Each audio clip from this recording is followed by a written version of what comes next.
డబ్బులకు మందుకు బిర్యానీకి ఎలాంటి ప్రలోభాలకు లొంగకండి.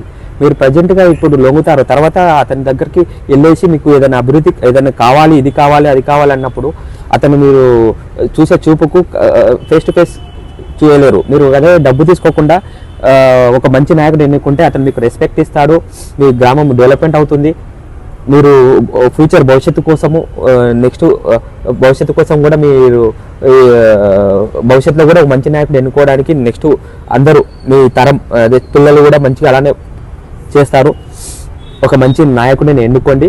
ఎలక్షన్స్ అయిపోయాక ఎలక్షన్స్ టైంలో కొన్ని గొడవలు జరగవచ్చు, మీన్స్ పార్టీ పరంగా. ఎలక్షన్స్ అయిపోయాక మన గ్రామ అభివృద్ధికి ఎలాంటి డెవలప్మెంట్ ఏమేమి సదుపాయాలు అవసరమో అందరూ గ్రామ ప్రజలు కూర్చొని నిర్ణయం తీసుకొని వాటిని అధికారుల దృష్టికి తీసుకెళ్ళి మీరు డెవలప్మెంట్ చేసుకుంటే బెటరు. ఒక మంచి నాయకుడిని ఎన్నుకోండి. Thank you.